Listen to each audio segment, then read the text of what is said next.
Imagine being at the very top of the music world, winning 5 Grammys in a single night, and yet feeling like everything is slowly slipping through your fingers. It's a wild thought, right? You're the queen of the industry, everyone wants a piece of you, but inside the walls are closing in. We're diving deep into the messy, beautiful, and ultimately heartbreaking life of Amy Winehouse, the girl with the iconic beehive and the soul-drenched voice that defined an entire generation. She wasn't just a singer, she was a once-in-a-lifetime force of nature. But as we all know, that flame burned out far too quickly. It all came to a crashing halt on a heavy, humid afternoon in Camden, London. July 23rd, 2011 is a date etched into the minds of music fans everywhere. When the news broke that Amy had been found dead in her home, the world didn't just stop, it shattered. The shockwaves sent through the industry were massive. How could someone so talented, so young, and so full of life just be gone? Fans began flocking to her doorstep, leaving flowers, photos, and even small bottles of vodka as a grim tribute to the woman they felt they knew. It was the end of an era that had only just begun. But who was Amy before the flashing lights and the constant chaos of the paparazzi? Long before she was a household name, she was just a jazz-loving girl from North London. She didn't want to be a pop star, she wanted to be a storyteller. Growing up in a Jewish family where jazz was the soundtrack to life, she was more comfortable with a guitar in her hand and a Sarah Vaughan record on the turntable than she ever was on a red carpet. Was she always destined for this tragic path, or did the pressures of fame literally change her DNA? Some say she was too pure for the industry, a girl who wore her heart on her sleeve in a world that wanted to tear it off. Then came the Back to Black era, and suddenly her personal heartbreak became our universal soundtrack. It's a bit strange when you think about it. The album is a dark, painful journey through grief and addiction, and yet we were all dancing to it in clubs.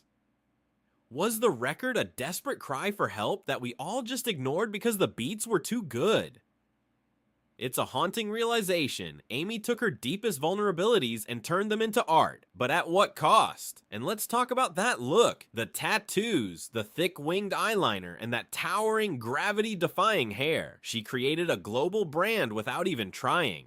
She wasn't manufactured by a label or a team of stylists. She just woke up and decided to be herself, which was a mix of 1960s girl group glam and Camden Street grit. But beneath the eyeliner, things were starting to get complicated. Who was actually calling the shots in those early days? During the Frank era, there were already whispers of red flags. Was anyone really looking out for her, or were they just looking at the sales figures? As she transitioned into global superstardom, the early warning signs were there for everyone to see. There were small mistakes on stage, missed cues during her first major tours, and a growing sense of exhaustion. Yet the industry seemed to look the other way. As long as the checks were coming in and the stadiums were full, did her well-being even matter? Then came Rehab, perhaps the most misunderstood hit song in history. She sang No No No to Getting Help, and the world cheered and sang along like it was a party anthem. Looking back, it's a gut-wrenching irony. She told us exactly how she felt, and we turned it into a platinum record. The UK tabloids only made things worse, turning this generational talent into a daily caricature. They were obsessed with her every stumble, hounding her until she couldn't even leave her house to buy a carton of milk. But who was the real catalyst for her downward spiral? Was it just the pressure of the stage, or someone much closer to her heart? We're getting into the most controversial relationship in Hollywood history next. Before we continue, subscribe to the channel and tell us in the comments where you are watching from. The storm was only beginning to gather. If the world was already watching Amy with a mix of awe and concern, everything changed when Blake Fielder Civil entered the frame. He was the whirlwind that turned her life upside down in ways no one could have predicted. People still debate his influence today. Was it a deep soulmate connection or a mutually assured destruction pact? When they met in a smoky London pub, the sparks weren't just flying, they were explosive. Blake was charming, sure, but he brought a darkness that Amy seemed to gravitate toward with an almost magnetic pull. It's that classic heartbreaking story of falling for the bad boy. But this time, the stakes were life and death. Rumors and testimonies from those who were there suggest this was the exact turning point where the party stopped being fun. We're talking about a quick and devastating transition from weed and alcohol to the heavy hitters, heroin and crack cocaine. It's just gut-wrenching to think about, isn't it? One of the greatest voices of our time was being muffled by substances that promised an escape but only delivered a cage. Soon the streets of Camden became the grim stage for their messy public drama.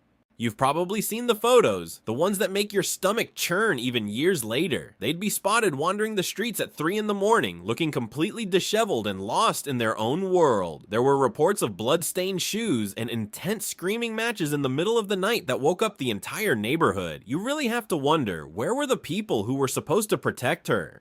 Why didn't anyone step in and pull her out of that toxic vortex before it was too late? Then, in a move that felt like a plot point from a tragic movie, they flew off to Miami for a secret wedding. To some, it looked like a romantic getaway for two lovers, but for those watching closely, it felt like the beginning of the end. Behind closed doors, their marriage was a frantic roller coaster of highs and lows. It wasn't just a relationship. It was a Category 5 storm that swallowed them both whole. And then there's the family dynamic, which adds another layer of heartbreaking complexity to this whole tragedy. Enter Mitch Winehouse. Depending on which documentary you watch or which article you read, he's either a grieving father who did his absolute best or the villain who pushed his daughter way too hard. The Amy documentary painted a pretty grim picture of his role, suggesting he prioritized her career and the tour schedule over her actual health. Was he really a stage dad chasing the limelight, or just a man out of his depth trying to manage a daughter who was spiraling out of control? It's a touchy subject that still sparks huge debates among fans. There were moments when Amy clearly wasn't fit to be on stage. She was frail, confused, and obviously struggling just to stand up, yet the go button was pushed anyway. Who was really making those calls? Was it a case of the show must go on even if the star is visibly falling apart right in front of the world? The irony reached its absolute peak during the 2008 Grammys. This was supposed to be her greatest triumph. Amy won big. She absolutely cleaned up, taking home 5 awards, but she couldn't even be there in person because of her visa issues. She performed via satellite from a studio in London, looking stunning but fragile. When she won Record of the Year, the look on her face wasn't one of pure, unadulterated joy. It looked more like sheer terror. It was as if the weight of the world's expectations had finally landed on her shoulders, and she wasn't sure if her body could carry it anymore.